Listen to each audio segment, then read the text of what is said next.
रहीम, अस्सलाम वालेकुम वरहमतुल्लाहि वबरकातुहू। नाज़रीन, मैं इस वक्त मकाम लुत्फ़ बाब लुत्फ़ पे हूँ और जिसका तज़किरा हदीस के अंदर आया, नबी करीम सल्लल्लाहु अलैहि वसल्लम ने इरशाद फरमाया, यक़्तुल इब्न मरियम अद-दज्जाल फ़ी बाब लुत्फ़। तो जो बाब लुत्फ़ है वो मकाम लुत्फ़, वो इस जगह पे अभी मैं हूँ। ये मेरे पीछे आप जो मस्जिद देख रहे हैं, ये जो मस्जिद है, इस मस्जिद के दो हिस्से हैं, एक चर्च है और एक आधी जो है वो मस्जिद है। हज़रत मेहदी अलैहिस्सलाम का ज़हूर होगा। हज़रत मेहदी अलैहिस्सलाम उससे जंग करने के लिए दमिश्क की तरफ आएंगे और जंग की तैयारी होगी। दज्जाल का लश्कर बहुत बड़ा होगा।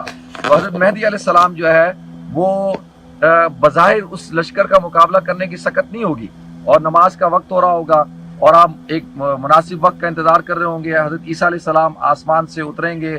जामा मस्जिद दमिश्क के मगरिबी किनारे की जो मस्जिद है, उसके मीनारे के पास दो फरिश्ते होंगे, उनके कंधों पे हाथ रखा हुआ होगा, आपके बालों से पानी टपक रहा होगा और आप आकर इमामत करेंगे।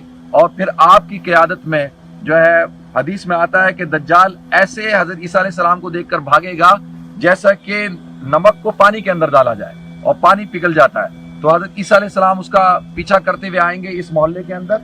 ये मोहल्ला है, इसमें 40,000 मुसलमान रहते हैं और इसको लुत्फ़ कहते हैं। और उसके थोड़ा सा आगे जो है एक कुआं है और वहां पर उस कुएं के पास, दरख्त के पास कत्ल करेंगे और वो एक कुआं है और उस कुएं में उसकी लाश को फेंक देंगे।